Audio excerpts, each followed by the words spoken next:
We are back with another episode. With me, I have Sheetal, ever so critical, Absolutely. and Nilesh, who joins us from Dublin, refuses to budge from there. but so we are going to continue on this journey of talking about topics in technology that you've kind of heard about, but always wondered what they were. We'll try and simplify it as much as possible. The other two will. I might say something random. So the third party cookies, I think, is what bothers me even more because an analogy which I was thinking of was, imagine you're sitting in a coffee shop. Of course, the barista, if you're a regular there, the barista may know you, may know your name, may know your usual order and all. That's great. But here you are sitting and ordering your coffee and having the coffee, and then there is a third person sitting at another table taking intensive notes about what you're doing and Nice. getting to know That is you. an interesting mental Right? picture. Yeah. And that's so creepy. True. And to me, third party cookies are that. I think before we tackle that, I have to say this before I lose this train of thought. Sure. So to Nilesh's Microsoft example, in true Elon Musk style, he has started a new company Called called Macro Hard. Did you know that? Which is going to compete with Microsoft. So you can use VPN for browsing, and then you can it can help you a bit more with privacy and It your might be information worth, being all Nilesh, if you can put a doc on how to install a VPN, because I don't think a lot of people would know that. It is complicated. And my worry with these things always is that, the bigger the lock I put, the more attractive I become. He said, here is Nilesh, he's coming through a VPN. He must be having something to hide. Let's go out. No, but VPN is a little more complex and probably not something everyone will do. use some other browser other than Chrome, right? That's the simplest. And so the options are Firefox, the options is Safari is there. All of them, they ban third-party cookies, right? And if you really want to go to next level, use Brave. It's a privacy-protecting browser, and the best part is actually, not helping our cause, but YouTube is ad-free on Brave. Every time I do research in tech, right, I hear consumers tell me things like, my phone is listening to me. Every time I say something, I get an ad on it and things like that. And I just thought maybe it's worth telling people that maybe it's not your phone that is listening to you, but the fact that, it could be your cookie trail more than your phone listening to you.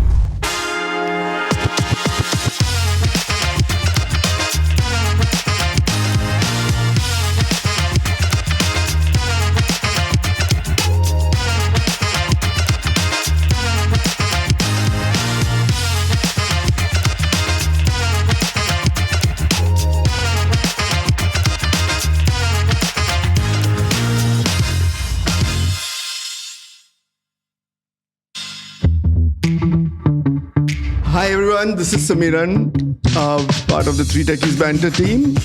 We are back with another episode. With me, I have Sheetal, ever so critical, Absolutely. and Nilesh, who joins us from Dublin, refuses to budge from there. But so we are going to continue on this journey of talking about topics in technology that you've kind of heard about, but always wondered what they were. We'll try and simplify it as much as possible. The other two will. I might say something random. So today we're going to talk about cookies. So I think anyone who's used the internet would have encountered this.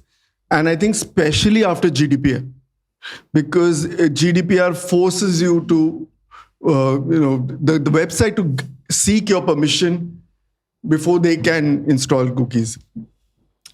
So the basics of it is that the cookies are really like micro digital tracking devices.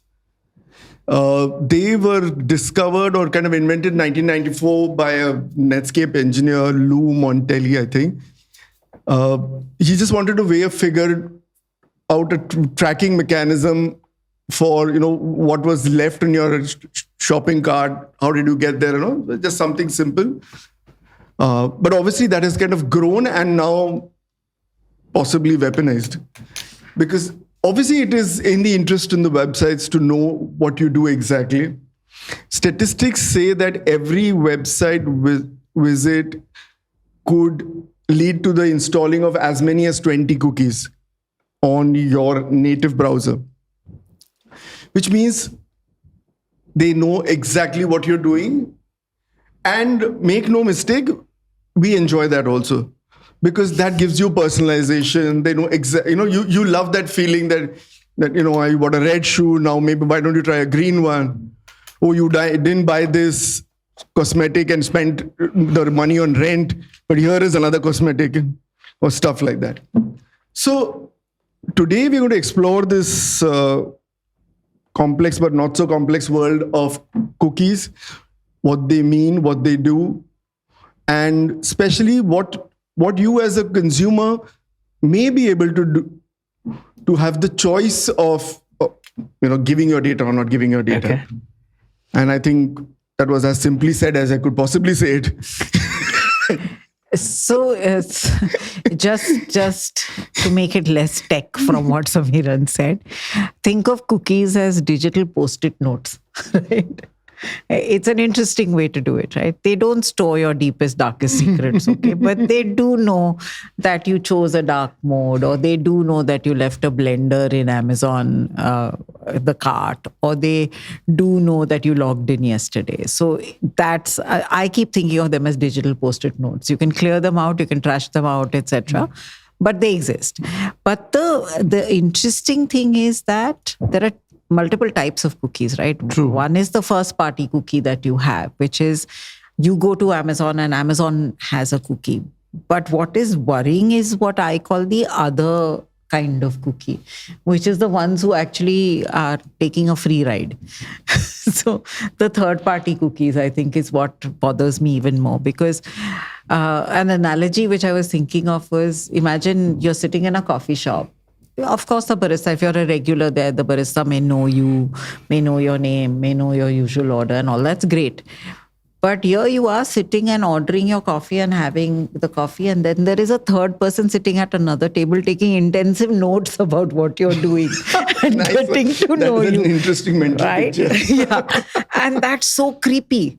True. And to me, third party cookies are that. They're the creep who follows you without and gets into your space. So that's third party tracking. And that's how I saw third party cookies in my head when I was trying to get, when I was first reading up on cookies and I was trying to explain to myself what cookies are. And I thought, this is what it is. It's the creep you don't want following you. Nilesh all over. Or at least you should be aware that he's following you. Yeah, correct. You have given a very good analogy of that, and actually it is that. But let me add another set of. So you said there are two types of, right, first party and third party. So there it seems people might not be aware there are zombie cookies also. And probably zombie cookies are the most difficult and dangerous because of the very fact that zombie cookies do not store themselves into the designated browser cookie storage area, right? So every browser has a place where cookies are stored. And that is why when you clear cache, clear cookies, they go off. Zombie cookies are kind of embedded in elements like Adobe Flash. So if you know, there are in your website a Flash element might open, or HTML5 storage areas. So they are like hidden, and they are the most dangerous forms. And it's actually a bad practice by the website and stuff like that, which you can't stop. And that is why you can never delete them. So if they keep some of your information, even after clearing cache, it will reappear because the zombie cookie is sitting somewhere outside. So that was kind of the third kind of cookie. But maybe not so non-technical way to explain, but I would like to talk a bit about why cookies, right? Why do you need anything like that? And for that, one must understand, and I'll try to keep it as simple as possible, is stateful and stateless sessions. Okay, and why it is important is, think about it, that let's say you open I'm trying to think of a simplest way of showing statefulness. So if you open Microsoft Word on your PC, it's an application. The application is stored on your laptop. And if you chose to, if you go to Microsoft Word options, you can say author Nilesh, this, that, and it's all stored. Next time you open a document, any document you create author will be Nilesh, right? So this is you are into a very stateful session with this application, because the server kind of or the storage of that information is on your device. Another example of a stateful session can be taking it now outside your laptop or your desktop. You log into a Salesforce account or some software, a web which is delivered through web or a SAP. You will log in. That information, now you are having a stateful session with that server, and there is no need for cookies here, because the information is stored on the server. So if my username, password, it is stored on the server. It is not stored on client side, right? Now, this is your stateful session. But now think about internet in general. It is actually stateless. I keep opening pages, right? I don't say I'm Nilesh. I don't say anything. It's just completely stateless. I open Amazon without logging in, and I put stuff in my cart.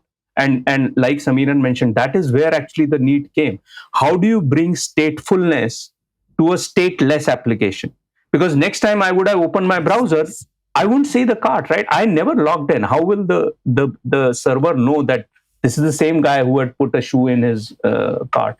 So they were very important. For internet, cookies were important because in a stateless session, you could store some bit of information about the session, and then it becomes a stateful session. Correct. Right?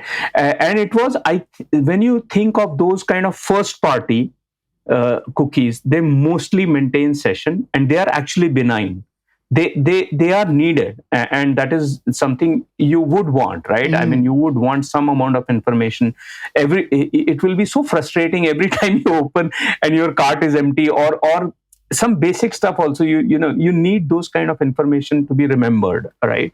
And these things are stored on client side. So when you think of client side and server side, statefulness is stored on the server side, and statelessness has to be maintained on the client end.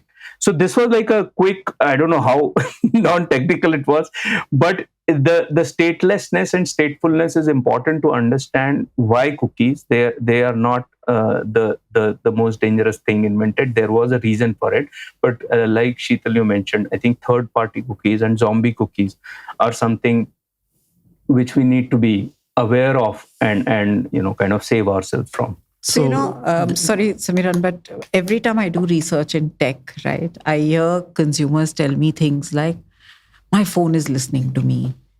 Every time I say something, I get an ad on it and things like that. And I just thought maybe it's worth telling people that maybe it's not your phone that is listening to you, but the fact that, it could be your cookie trail more than your phone listening to you. So I'm not quite sure, but it'd be great if you guys could talk about that, because this my phone is listening to me is becoming such a sense of paranoia amongst people. And everybody feels that, if I say, somebody told me this, I was talking about suits to my friend who's getting married, and then next a Raymond ad pops up. And my phone is listening to me, and I thought that was quite a thing. Yeah, but and is there a relationship with cookies or not? Is the question? Go ahead. I think before we tackle that, I have to say this before I lose this train of thought. Sure. So to Nilesh's Microsoft example, in true Elon Musk, he has started a new company called Macro Hard. Did you know that? Which is going to compete with Microsoft. We will keep Elon Musk out of this conversation. Nilesh, if you have an answer on my phone is listening to me, I'm happy to. No, going now, what you opened up is very interesting, this thing, right? Devices. Right? So mobile is a device. And when you say phone is listening to me, it is true. Phone is listening. So your phone is listening to everything. But the moment you start, so let's say you have an Android phone and it is listening.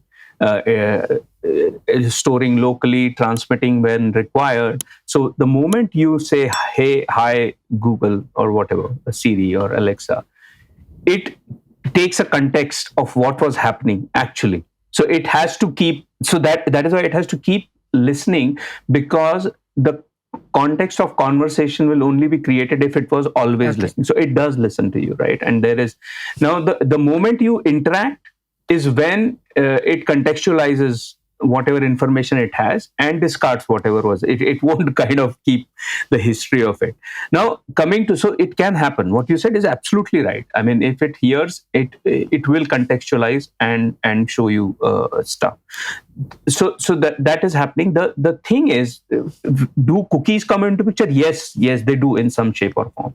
So cookies do come into picture. These will not be, will they be first party cookies? No, probably they are kind of third party cookies, because someone else, these are ad agencies, trackers, they different kind of softwares are required to do that, but they will come into picture. And honestly speaking, it's another level of tracking now, because you certainly talked of mobile. This whole context is actually built per user across devices.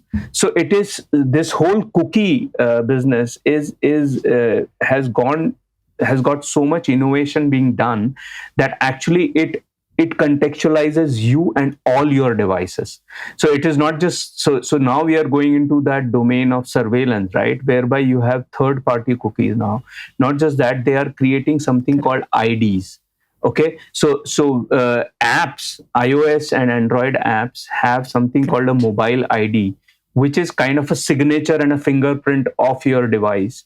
And they are figuring out ways, and with almost using statistical correlation, they know with 60-70% correctness that, okay, this is Nilesh's Android device and Nilesh's laptop.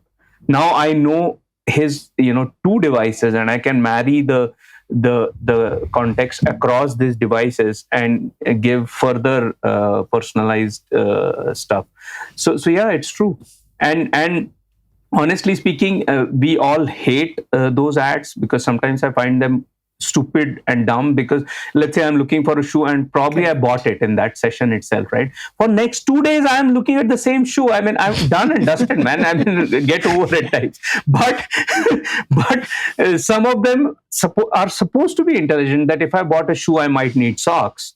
So the next product kind of thing. So when I read somewhere that when people ask marketeers, and you are in this field, Cheetah, that do these work? Do you need personalized targeted ads which are so creepy?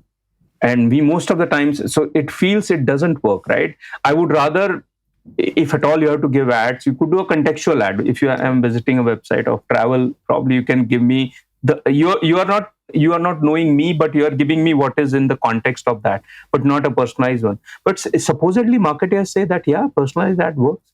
I don't know. I mean, we all hate them. Yeah, so I think that's the question, right? Is it consent to get targeted ads, or are you okay with the confusion that comes your way? Because a lot of consumers, I think, are willing to get targeted ads rather than just random ads. But a lot of people like you and me will say, I don't want the targeted ads. You can send me some random rubbish and I will click close and say, not for me. But I think that's really, again, about choice, right? Consent versus being fed ads that may not be relevant to you at all. And I think that's a personal choice as far as I'm concerned. And that's where this whole thing of with GDPR, the big consent thing has come up. But I think there are challenges to consent too, right? Because especially after GDPR, right? Every website you go to, it says accept. And most of them by default put accept all. Correct. Right? Nobody gives you a reject all option first. So it is an accept all. Otherwise, you go and click onto it and you confirm your choices. Yeah, and which that means you're manage shutting cookies is down fairly all of complicated. that. Yeah, and that is very difficult because you have to go, information piece by information piece and then say no to things. And then at the end of it, and God bless you, if you don't say confirm my choices, but just say save, then, you're done. you've given all access away. And then comes this reject all. So I think really I love those websites which give you an accept all, reject all, and options, because at least I know that this is an upfront site which is telling me, okay, you can reject everything if you wish to. The ones which hide reject all after some 5 clicks just lose my respect almost always. I have seen some especially being in Europe now, because GDPR is a must here. I have seen some websites which go to the next level of taking advantage of this. Not just you won't get, so you will have accept all, okay, you will have reject all, right? And if you click reject all, it actually goes to a paid this thing saying that, okay, then you subscribe, it won't show you. So I mean, that's like, okay, so you basically want everything, or you want me to subscribe so that you will know everything. I mean, either which way you will come to know, right? If I subscribe. And it is so funny, because even when you start reading the details, they're so complicated that you just don't. It's like those license agreements. You just almost always just click on it and say accept and move on, because you don't have the time to go through all those various. Because you're there to accomplish a task, correct, right? I mean, you're not there to fight a legal battle with the website. So you say, how bad can it be? And it really isn't about true consent. It's really about choice. Like you said, they force you to give the data to be able to access it. And I think that's really not a choice at all. It's just a checkbox. And it's like, as a company, I have done GDPR compliance, but it does nothing for the consumer. And I think that's a complete waste. Honestly, as a consumer, I think it's a complete waste.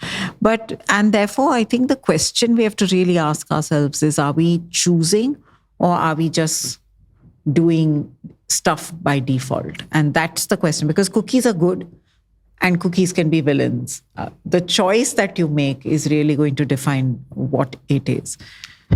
So with that, let's get to our second segment and come back to discuss other interesting things about cookies. So welcome back to this segment.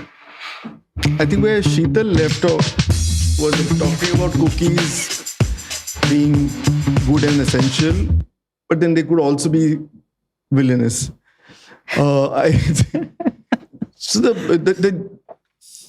like with everything which is technology, it kind of comes down to the literacy and the awareness of the person using that technology. Unfortunately, in this case, it is a direct end user. And we're not talking about enterprises which are very educated and can know what to do with it. So this is really a tricky one, whether it should be guided by regulation, education, or, I don't know, maybe punitive action on people. Because websites are used by everyone. They are daily utility. People are buying, from groceries to luxury item, everything. And people want that feeling of, me. But, where you cross the line is a difficult one. So, I mean, there's tons of stuff happening there. Lots of private browsers coming out. On the other side, you have lots of people who are data brokers who are actually aggregating this information and selling it off. So it's a tricky, dangerous world we live in. So is there a cookieless future that we're looking at? Because, Google Chrome, which has, I think, many, many times said that they would shift away from cookies and third-party cookies, and have changed their mind enough number of times. So they said they would do it, then they delayed it, and then they delayed it again. And then finally recently they said, no, cookies are staying for now. So it's really a question of, one is there a replacement for cookies? I don't know if there is. And the second is, should there be cookies? Those are the two questions, third-party cookies I'm talking about. Mm-hmm. So those are the debates that people are having. So there are options which are coming up which will not need cookies to be there. But I think the challenge is that they will become, I think, even more invasive than cookies. True, and I don't know what your point of view on that is. But I constantly feel that there will be there is this whole sense of we must put, like Nilesh said, I'm okay with getting a user interest based ad and not a specific brand based ad, right? So if I'm interested in shoes, you can show me some shoe ads, but not specific to what I'm talking about.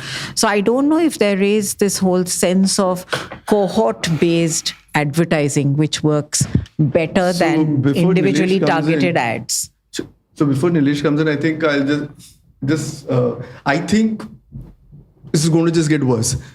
By worse, I mean you will have even more tracking worthy and invasive devices that are you're going to be wearing. It's going to be your watch. It's going to be people are going to be the hundreds of biometrics data, your GPS location, and everything else that you wear can be tracked now. So that's going to become a bad situation. But I think both of us, and maybe we've also spoken with you about that, how do you now flip this around and give people the right and the ability to own that and make that choice? You know, that whole concept of you have a decentralized ID system or some way that all of this gets collated and comes to you, and then you choose. So supposing you say that I don't mind telling you that I have this brand of tea or coffee or this, but I obviously don't want to tell you which doctor I go to or what medication I'm taking and stuff like that. So there is stuff you want to share. And of course, kind of a long shot. At one point in my PhD, I was trying to attempt to kind of do this, but it didn't go very far because I couldn't find a mentor for it. But I think there is a future there for user-based control of this data, because I don't think you can control it from the other side, because technology is going to make it easier and easier to track. So and then we'll hand it over to Nilesh as this is his pet topic. No, I think it's an interesting debate. And when you said, right, can it be done from the other side? And you mentioned something about regulations earlier. So right now there is an interesting debate going on in Europe, and one of them is UK online protection law, right? And it has not become a law, but it is being tabled, and essentially it is directed at, how do you save your children online, right? So they should not get a content. And for that, they are laying down certain guidelines. So this is to answer your question from the other side or the regulation side. They are saying that any content, even if the company is outside UK, if you are putting that content in UK, then you have to comply to certain guidelines. And if you don't, you will be fined. There will be punitive, damages. So the aim is that now the same debate comes, right? If that has to be done, you should know that the child is the one who is accessing it, right? How? So something has to be done whereby the content provider knows you and then ensures that wrong content doesn't land in front of a child or some stuff like that. So they are laying down these guidelines. UK has started this, and I was talking to one student from UK sometime back. I think she came, Stuti came on our podcast also, right? And she was saying that there's a lot of debate in UK right now, right? Is it invasive in the end, and is it going to make my life worse or better? The thought is correct. You are trying to at least save the most vulnerable of the society from the the media, social media, and stuff like that. Now, coming to what Sheetal mentioned, right? And I would just like to talk a bit about the whole Google thing, right? So finally, Google said, and Google Chrome is the last browser, honestly, which is still doing third-party cookies, which is sad. So Google said they'll do it by 24-25, and in 25, what they ended up finally doing is that there is tracking protection. Again, I don't know whether people know or not, but you can go into Chrome and disable third-party cookies. So they are saying you can get tracking protection completely, but they'll not make the browser third-party cookie free, kind of, right? So it is still there very clearly, and the onus is on you to protect yourself. So that is the stand Google has taken. When it again coming back to so one is regulations, very difficult to come from that side. From the client side, it is the browser. Again, the most used browser is Chrome, and it is not stopping third-party cookies. You have to do something. And then there is the third, which is your GDPR, DPDP. Correct. India also has a act now in place, which is a good middle ground. Honestly, it's not a hardcore regulation. You are not at mercy of browsers, but then you have these bad actors, right, who don't give a button like reject all and stuff like that. So these are all. So cookies will be here to stay. Will there be a cookieless future? Probably not. Honestly, it won't be a cookie-less future in my mind, because they do some stuff which is very important. As I initially mentioned, stateless transactions, stateless interactions. How do you maintain a state? There is no conversation then, right? It won't be conversational at all. Your next step will be a fresh step whenever you click, because the client and server doesn't know who you are. So cookies are here to stay. There will be stuff, and I agree what Samiran also touched upon. There will be things like, if not decentralized, I have heard already some kind of work is happening on, they call it mobile ID, unique ID, some way of identifying, firstly, the browser or the person, and letting the choice in an easy way go back to that user or But so yeah, Nilesh, sorry, so you the wanted to funny say thing is you something? talked about the device ID and things like that, right? And I was reading up on this device ID, and they're saying that the challenge is that now once you get the device ID, they will be able to define whether you are using your phone or somebody else is using your phone, depending on how quickly you scroll, depending on how you tilt your phone, to what extent you tilt your phone. So my point is that while you may solve one problem, which is a cookie problem, you will create another one, because there is so much data that is going to be available to them, right? So identification will happen. And the question is really, how much can you do it? And the more research I do, I think most consumers are saying, give me that option by default. So if Chrome by default said third-party cookies are off, and you can go and switch them on, I think that would be a much nicer way of doing it than to say third-party cookies is a toggle button, you can switch on and off.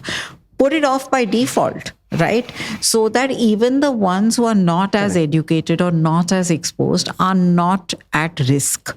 I think the challenge is this whole thing of, I'm putting the baton in your hand and you have control.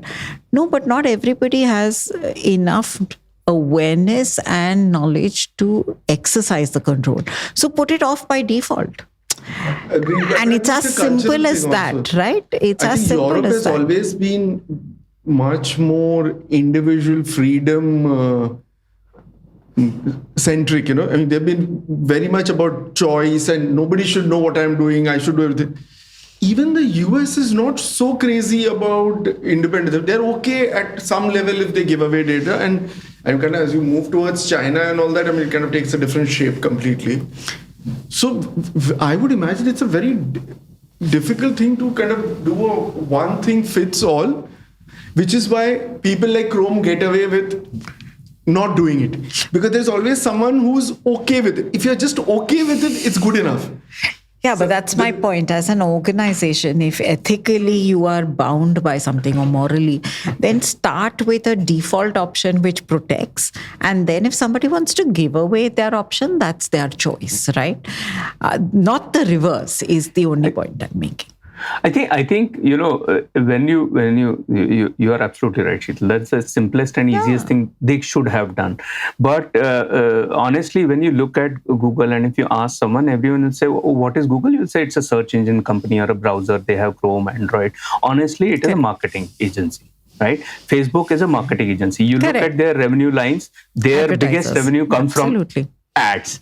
Same is from Facebook. Facebook, you won't believe, Facebook used to have something called a Facebook, which is Meta now, Facebook Pixel, which used to actually, if a website had that Facebook Pixel, it will actually open up for it's not just third party, but it'll capture cookies from your browser and give more information if you open a website with a Facebook pixel in it. And it was all game, right? I mean, it's a marketing agency, it's marketing company. So I think, honestly, like Samiran also mentioned, I think it is time where difficult, but we need to be aware of how we can protect ourselves, right? I mean, now it is here. We are in this era of internet, social media, and stuff like that. We can't go back to cave living, so we need to kind of just be very aware of it. So probably it's time we, touch upon a couple of things. I can start with one very simple one, which I have actually also done, is use some other browser other than Chrome, right? That's the simplest. And so the options are Firefox, the options is Safari is there, all of them, they ban third-party cookies, right? And if you really want to go to next level, use Brave. Correct. It's a privacy protecting browser, and the best part is actually, not helping our cause, but YouTube is ad free on Brave. So use some other browser other than Chrome is my first. Correct. Kind of I think you're absolutely right. The other is adjust your cookie settings in Chrome. Right. That's another thing. I know they're buried in the menus. I know that it's like you'll have to really go down there and find it. But you can adjust your cookie settings in Chrome. So if you have the awareness, go and adjust the cookie setting in Chrome.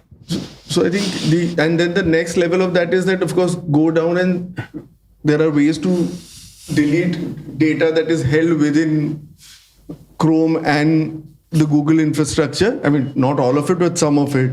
There are third-party tools that allow you to kind of crawl the internet and find out, where all your data is held. They claim they can clean it up, but some of it will go away. So, I mean, those are just some sanity. Obviously, as you clean, it will get refreshed. Correct. But it is a sanity exercise. Like maybe there is a 3-month periodicity or something that you can follow, and just because I don't think you can. A lot of sites and all are optimized for Chrome, and so there are some challenges there, because I know that I find it difficult to use Safari for certain things. It just works better on Chrome. So there is those challenges. But awareness is the only way. Are there blockers which one can introduce? Can you use third-party blockers to do stuff like this? Yeah. I was coming to that. I think Samiran touched upon an interesting topic. There are many websites which are optimized for Chrome. So you are screwed, right? You can't change your browser very easily. They are actually, they are optimized. Many government sites are actually. That's the worst part. Where you have so where your privacy is of prime importance. But yeah, so coming to two things. One was, as you correctly mentioned, to go and do those settings in your Chrome. Okay. If not, there are blockers, right? So you have ad blockers, third-party cookie blockers. These are softwares. Sometimes these are paid, but maybe it's worth investing into privacy, right? And they are really good, right? And you can still be on Chrome. Other thing on Chrome, which people might not, maybe aware, may not be, Chrome has an incognito mode, right? So incognito or a private mode is where the cookies are not tracked, right? Mostly you are safe. There are, as I said, zombie cookies or something, but mostly you are safe in incognito or private mode and still be Chrome. And I think, that's a bit far-fetched for a non-techie. It is always good to go for a cheap VPN solution if you have. So VPN is virtual private network. So if you can, I have bought VPN. It was not very costly. So you can just log into a VPN, and then your whole conversation, this stream is encrypted. Right? Yes, someone can even tap into it, but it becomes more and more difficult now. So you can use VPN for browsing, and then you can it can help you a bit more with privacy and it might be worth Nilesh, if you can put a doc on how to install a VPN, because I don't think a lot of people would know that. It is complicated. And my worry with these things always is that, the bigger the lock I put, the more attractive I become. He said, here is Nilesh, he's coming through a VPN. He must be having something to hide. Let's go out. No, but VPN is a little more complex and probably not something everyone will do. I think But, even if a fundamental thing like instead of accept all, if you go to manage cookies and reject cookies, I think that is a good start point for people the problem too. with this is, Chrome's popularity is also got to do with because Internet Explorer in the good old days was the big bad boy. Nobody was like, they thought, Microsoft is doing the bad, Google is the like, so everybody won that. But then... And the reason, and when while I did say that it's a marketing company, their revenue comes and all, but when you look at Chrome, actually you look at how it got developed. Chrome was being developed as a OS. So, Chromebooks never took off, but because of this whole Chrome development, you could have everything in your browser, right? And Google, the Docs and all the Google, productivity tools are doing very well. They may not be at Microsoft level, but you have Google Docs, Google Sheets, you have alternates, presentations you can make. And what they created Chrome was with this viewpoint that it will become a OS and it will become your Chromebook. Nothing else is required. That is why if anyone sees, do a task manager, control or delete, and see the amount of memory Chrome consumes, it is a heavy browser. And that is why it is like built for, it's almost becoming like a server-side infrastructure created, So it is so heavy. So it was very difficult for them to go back from there. And that is why it feels user-friendly. It's like awesome, sites are optimized for Chrome. Okay. Before we end today's episode, our question for the episode is, who created cookies? And we don't mean the chocolate chip ones, guys. So that brings us to the end of another episode of Three Techies Banter. We hope you enjoyed our banter as much as we do, having really funny conversations and strange conversations and fun conversations amongst ourselves. If you like our banter, please don't forget to subscribe, like, share, follow. We will see you in the next episode soon. I'm sure we're bringing you some really exciting topics in the future. Bye, Samira, and bye, Nilesh. See you guys.